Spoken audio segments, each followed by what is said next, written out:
Welcome to the Florida Master Naturalist Program, an environmental education curriculum designed to increase awareness and appreciation of Florida's natural resources. Your host is Dr. Marty Main, wildlife ecologist with the University of Florida Institute of Food and Agricultural Sciences. Join Marty and his special guests as they take you on a tour of Florida's spectacular natural world.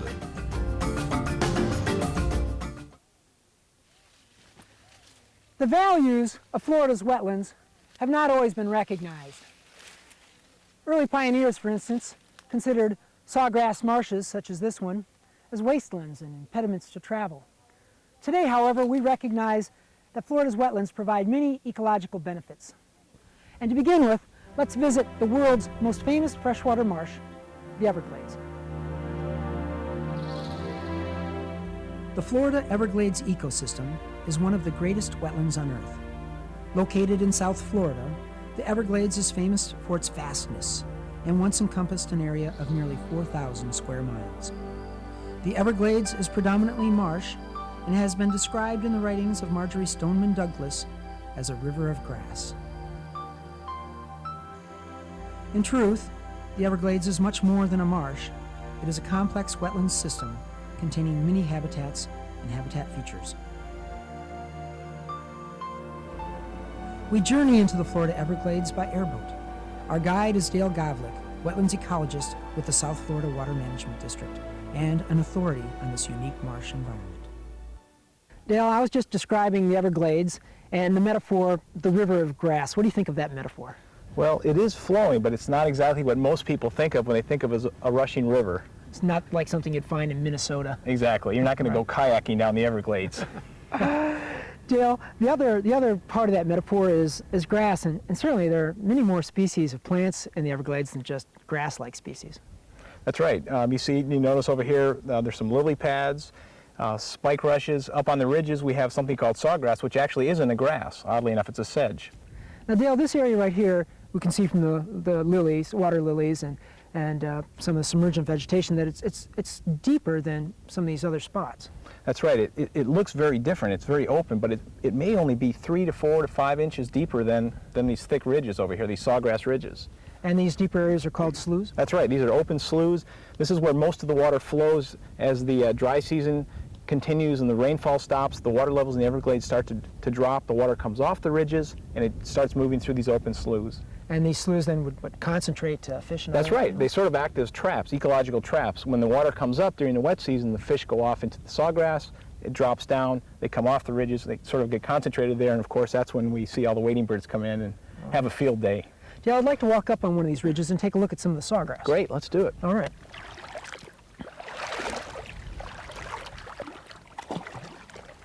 Marty, what we see over here is a dense ridge of sawgrass. So this is slightly higher in elevation?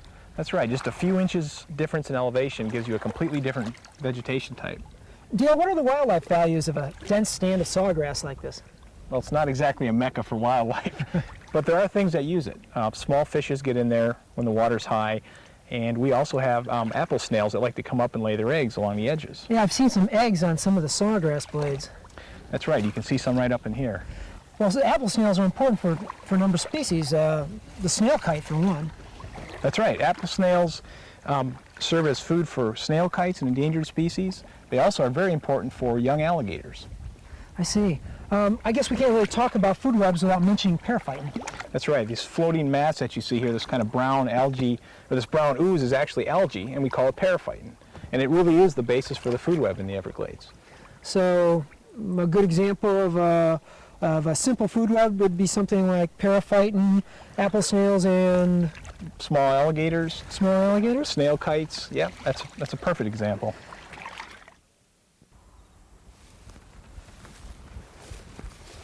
This is a wet prairie habitat in southwest Florida. Now, wet prairies in this region take on a special characteristic because of the shallow soils that occur here. And in fact, you can hear me striking the limestone base rock just a couple inches below the soil surface.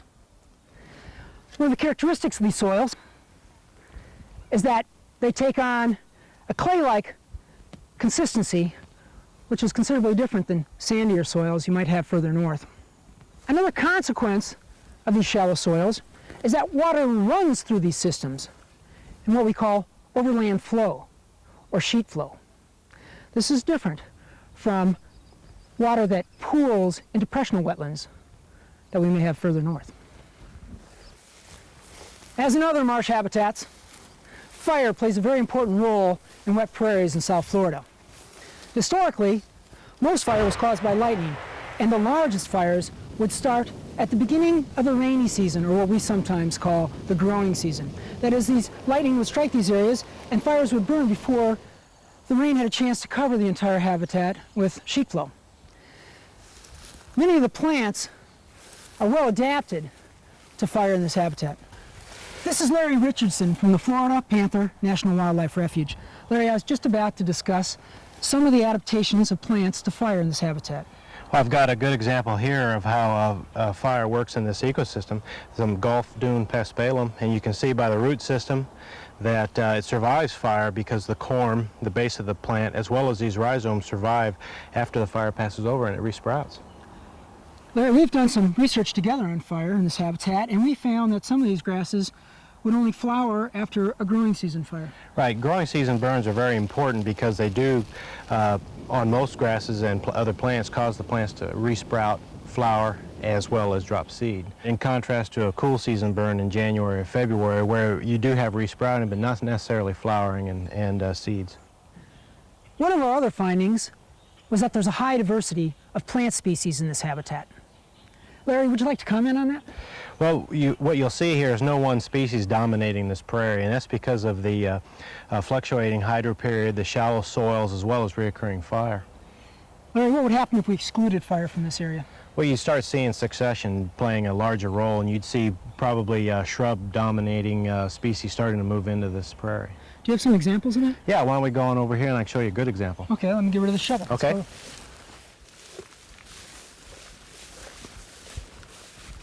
Marty, here's a good example of what happens in the absence of fire. Shrubs such as this wax myrtle moving? Right, and you'll see it starting to pioneer around this prairie. Well, I can actually see some wax myrtle coming in, encroaching from those pine flatwoods. Right, and over time you'll see a greater influence of wax myrtle on this prairie, although right now it's still a very healthy ecosystem. So in the absence of fire, this prairie succession would change this wet prairie from a grass-dominated system to a shrub-dominated system. The pine flatwoods bordering this wet prairie bring up an important point. That is that wet prairie habitats are often what we call transitional habitats. They're a transition between slightly higher elevation areas that would support a pine flatwoods community and slightly lower elevation areas which would support a cypress swamp, or in this case, a cypress dome. What you're really pointing out is the gradual changes in hydrology, the slope of the land and how that moves water around and the changes that has on the habitat. So that's why even slight changes in hydrology from such things as perhaps a highway or a canal system can have dramatic effects on native plant communities. Yeah, exactly. Larry, I noticed another thing. I noticed that there's some cypress actually growing out in the wet prairie. Right, what you're really looking at is a cypress savanna. It's not really a cypress head anymore, and it's just a gradual encroachment of cypress into this prairie. Seasonal ponds, also known as ephemeral ponds, are extremely important to aquatic wildlife and particularly wading birds. They're called ephemeral ponds because during the dry season they dry down and often dry up completely.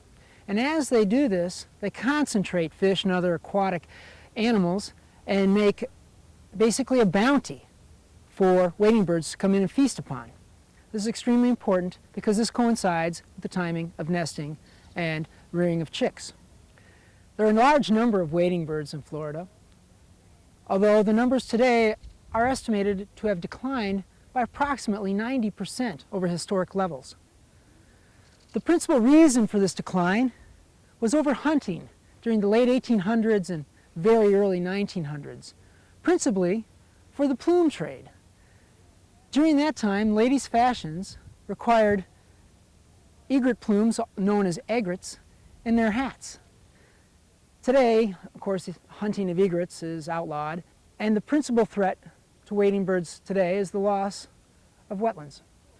This is a typical ephemeral pond in South Florida. Ponds such as these flood during the summer and dry during the dry season. They're maintained by fire, and they're often associated with pine flatwood forests, such as this one. Ephemeral ponds often are a little deeper in the center, and they'll support pickerelweed or alligator flag. For this reason, they're often called flag ponds. In North and Central Florida, in the Sandhills region, ephemeral ponds take on a different nature than they do in South Florida. These ephemeral ponds actually don't dry every year, but eventually they do dry up, and they play a unique ecological role in this ecosystem. Hi, Dick. Hey, Marty. What you looking for? Well, I'm looking for some amphibians that live in this pond. The one I'm most interested in looking for is this striped newt, which is a real rare species, and this is one of the few ponds in the state of Florida the thing occurs in. So we're trying to monitor it through time. This is Dick Franz from the Florida Museum of Natural History. Well, did you have any luck? Let me look. Yeah, here's one. Not a whole lot to take a look at, but... Oh, yeah. Not a real big guy. No. But it's an animal that's unique. It occurs primarily in North Florida and no other place in the world. And there's another kind of newt that occurs in Florida, another kind of salamander that looks like that, which is widespread. But this animal here is very, very rare, and it occurs in these ephemeral ponds and no place else. Why are these ephemeral ponds so important for this newt? Well, first of all, the animal cannot tolerate fish predation. Wherever there's fish, these animals won't breed. I see.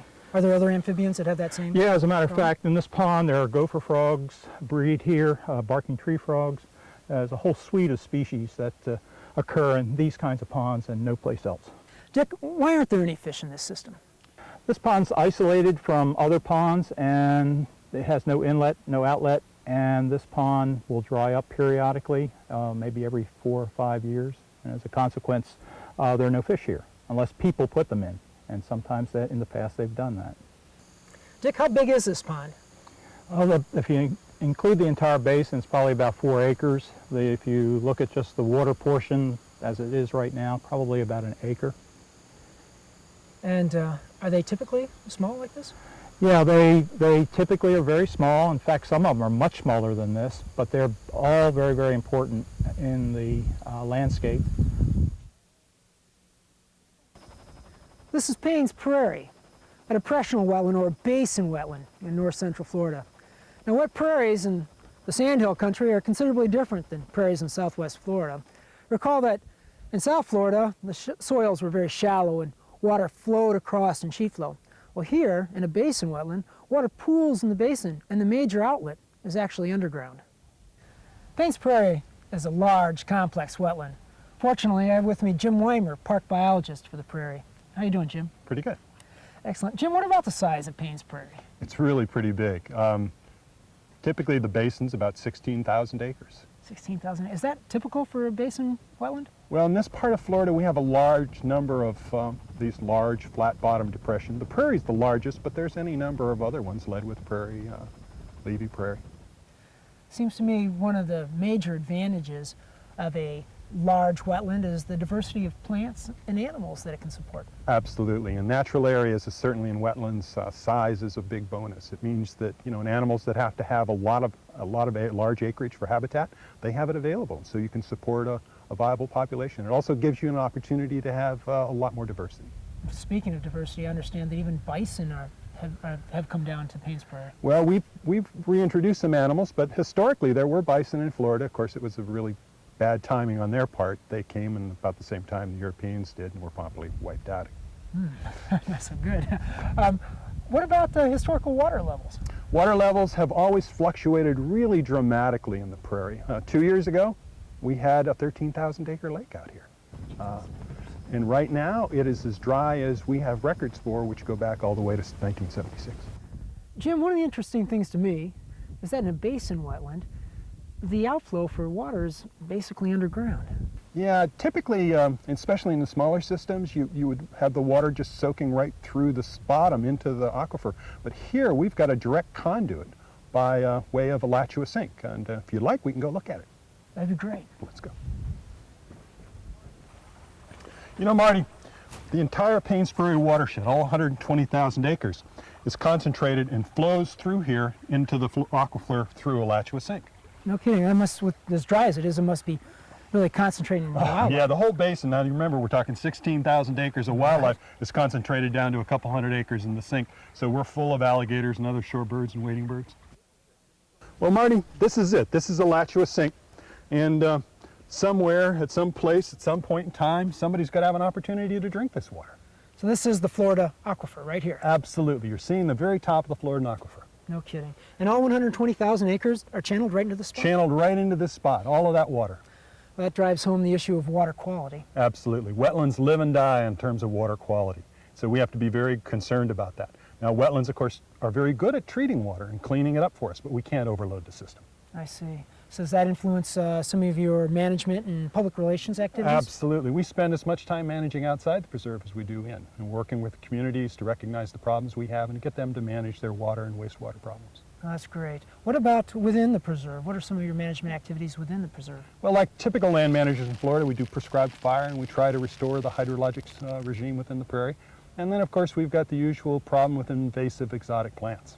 What are some of the exotics you have to contend with? Our big problem here is taro and kogan grass, but the really big #1 plant here is Chinese tallow. And what's the real consequence of that? Tallow is a tree, and of course it invades the prairie. And we saw the prairie. It's a big, open, herbaceous wetland. The animals here depend on that wetland, and it's destroyed by the tallow. We visited several wet prairie sites now throughout the state. And in depressional wetlands, such as this in North Florida, there's a very unique and rare form of wet prairie system called a pitcher plant prairie, or pitcher plant savanna, so named because of the rare and unusual pitcher plants that occur here. Here's a good example of pitcher plants, and with me today I have Dr. Debbie Miller from the University of Florida IFAS. How are you doing, Deb? Okay, how about you, Marty? I'm doing great. Can you tell me a little bit about these pitcher plants? Well, we have 6 different types of pitcher plants in the panhandle of Florida. They're all rare, but this is the rarest of them. This is the white top pitcher plant, and they're also all protected.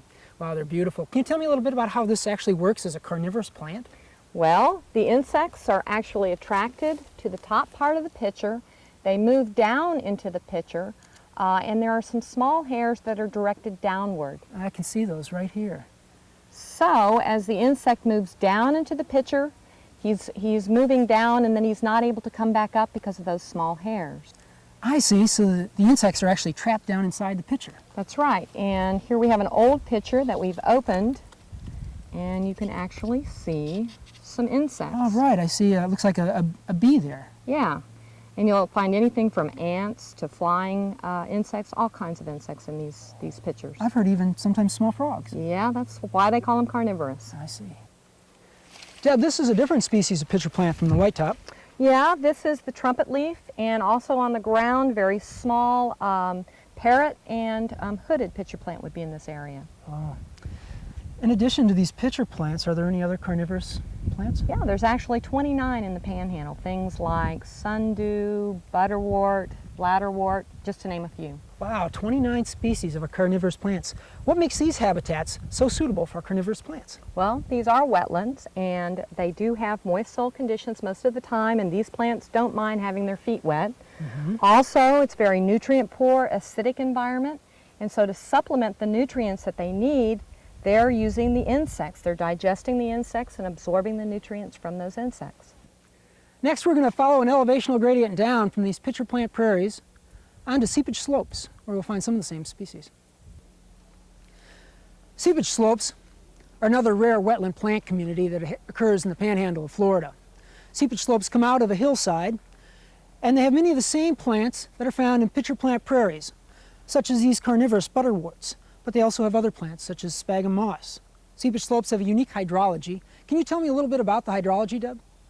Well, the hydrology of these seepage slope areas basically is dominated by the fact that there's a shallow confining layer. When the rainfall percolates through the upper layers of the soil, it will reach that confining layer and move laterally. It then seeps out of the slope, so there's a constant wet slope, and that's where our wetland is found. And eventually, of course, that water moves into what we call a seepage stream. Deb, this looks a lot different from the seepage stream we just left. Well, when the slope is more gradual, of course, you're going to have a larger area of seepage and you'll get a larger plant community. We've got a lot of the same plants that we saw up in the pitcher plant prairies. Exactly. This is whitetop again. Deb, I hear some construction in the background. Is construction a threat to these wetlands? Oh, absolutely. Of the original acreage, about 3% of this type of wetland remains.